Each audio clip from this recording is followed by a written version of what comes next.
Hello मेरे प्यारे student, कैसे हो आप लोग। आपका स्वागत है हमारे देव फिजिक्स क्लास में। तो आज हम क्या पढ़ने वाले हैं सर, जो प्रीवियस क्लास पढ़े थे उसके आगे।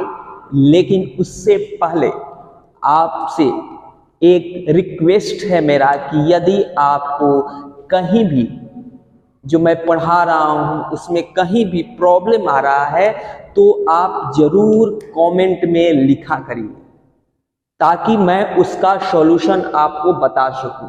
और मेरे चैनल को, इस देव फिजिक्स, मेरे नहीं, अपने चैनल को, जो देव फिजिक्स अपना चैनल है, उसको ज्यादा से ज्यादा लोगों में क्या करिए, प्रमोट करिए, शेयर कीजिए, ताकि ज्यादा से ज्यादा लोग इसे देख सके। ठीक है, और ज्यादा से ज्यादा लोगों तक एक फ्री शिक्षा की जो मुहिम है वो पहुंच सके। ठीक है, तो आज हम पढ़ने वाले हैं, हम लोग फ्लक्स के बारे में पढ़ रहे थे कि फ्लक्स क्या होता है। तो हमने पढ़ा था कि किसी भी सरफेस से जो number of total electric field pass होता है वो होता है क्या, फ्लक्स। ठीक है, 3D सरफेस देखे थे, 2D सरफेस देखे थे। 3D में यूनिफॉर्म इलेक्ट्रिक फील्ड में देखे थे, नॉन यूनिफॉर्म इलेक्ट्रिक फील्ड में देखे थे। 3D में आपको क्यूब लाए थे, सिलेंडर लाए थे, स्फीयर लाए थे। ये सारा डिस्कशन हम लोग प्रीवियस क्लास में कर चुके थे। ठीक है, आज देखते हैं गॉस। ठीक है, आज देखते हैं गॉस लॉ, क्योंकि जब फ्लक्स की बात करते हैं तो गॉस लॉ का बहुत बड़ा रोल हो जाता है। गॉस एक साइंटिस्ट थे, गॉस। ठीक है, तो जब फ्लक्स की बात करते हैं तो गॉस लॉ का जो है क्या हो जाता है, बहुत बड़ा रोल हो जाता है। इन्होंने एक एक्सपेरिमेंटल लॉ दिया, एक्सपेरिमेंटल। ठीक है, एक्सपेरिमेंट द्वारा, जैसे बॉल फेंक रहे हैं, तो एक्सपेरिमेंट दे दिया कि 10 बार में 5 बार जाके वहां पे लड़ेगा, जैसे ऐसे कुछ, मतलब एक्सपेरिमेंट करके। ठीक है, वैसा लॉ दिया। गॉस लॉ ये कहता है, गॉस लॉ क्या कहता है कि द नेट इलेक्ट्रिक फ्लक्स, जो गॉस साहब थे साइंटिस्ट, उन्होंने ये बताया अपने एक्सपेरिमेंट द्वारा कि the net electric flux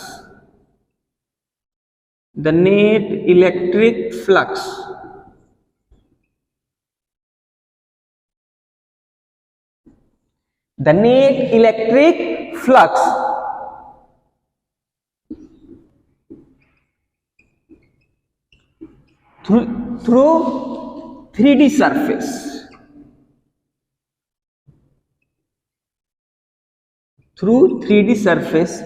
is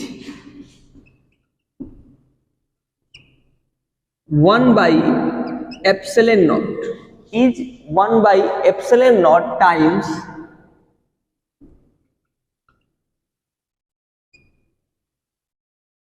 to charge enclosed by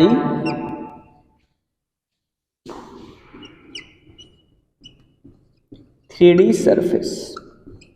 इन्होंने कहा कि यदि कोई 3D सरफेस है, ठीक है, कोई 3D सरफेस, 3D, जैसे ही 3D सरफेस आया मतलब उसमें लेंथ भी होगा, क्या होगा, चौड़ाई भी होगा और ऊंचाई भी। एक बॉक्स जैसा, स्फीयर 3D है, सिलेंडर 3D है, क्यूब 3D है, मतलब बॉक्स जैसा सर, बॉक्स जिसमें भीतर कुछ स्पेस हो, एक बंद चीज जिसके भीतर एक स्पेस हो, उसको 3D स्ट्रक्चर कहते हैं। ऐसे समझ सकते हो, कोई भी बंद चीज जिसके अंदर स्पेस हो उसको 3D कहते हैं।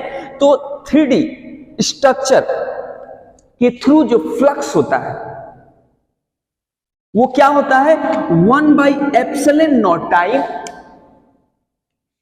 Times to charge enclosed by 3D surface.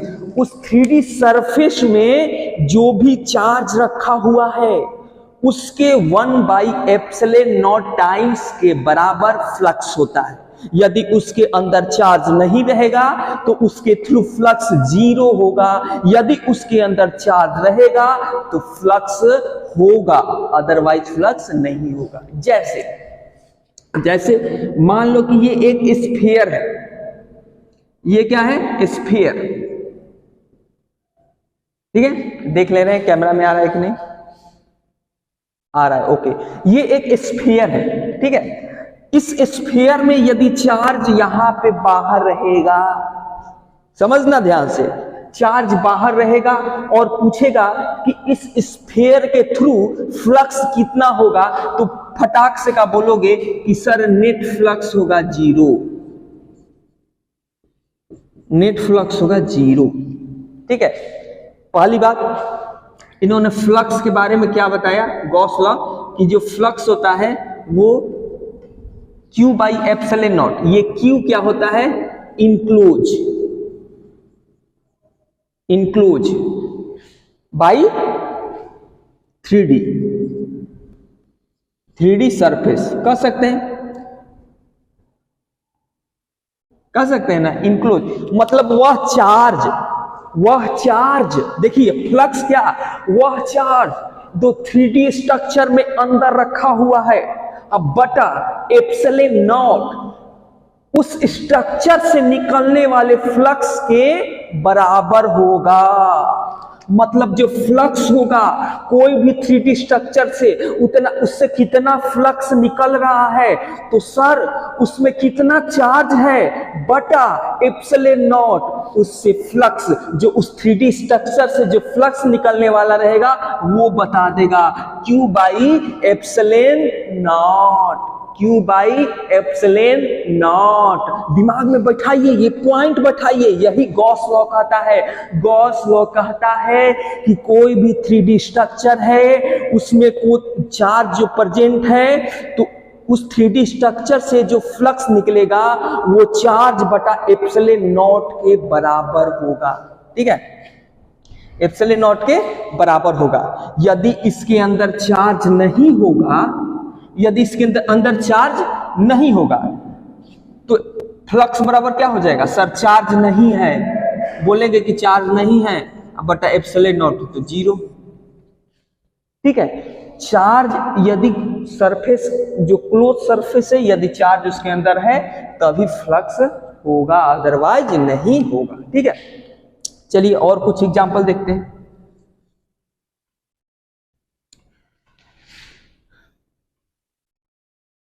और क्या देखते हैं सर?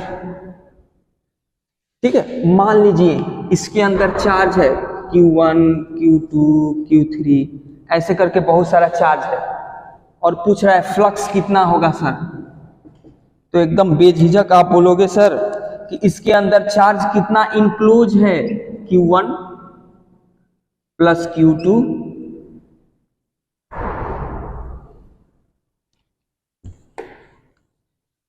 एक मिनट रुक जाइएगा,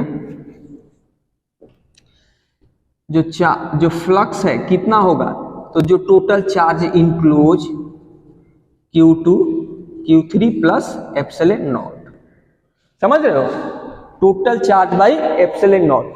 मान लीजिए और एग्जांपल लीजिए सर, और एग्जांपल कुछ बताइए सर। मान लीजिए इसके अंदर चार्ज है Q1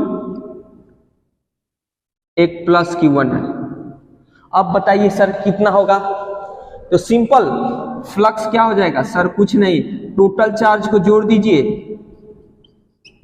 अब बटा एप्सिलॉन नॉट, तो टोटल चार्ज जोड़े तो कितना, जीरो बाई एप्सिलॉन नॉट, मतलब जीरो फ्लक्स। मतलब गॉस लॉ यही कहता है कि कोई भी क्लोज सरफेस है उसमें कितना चार्ज प्रेजेंट है, अब बटा एप्सिलॉन नॉट उस क्लोज सरफेस से फ्लक्स को बताएगा। ठीक है, ये आपको वीडियो कैसा लगा? आज मैं अपने क्लास को यही रोक रहा हूँ, कुछ टेक्निकल प्रॉब्लम है। ठीक है, तो हम इसके आगे नेक्स्ट क्लास में डिस्कशन करेंगे कि कहाँ पे गॉस लॉ लगाते हैं, कहाँ पे नहीं लगाते हैं, कैसे लगाते हैं, और उसके बाद बहुत सारे क्वेश्चन डिस्कशन करेंगे। तो आज के लिए सॉरी, क्लास को यहीं पे रोकते हैं। जय हिंद, जय भारत।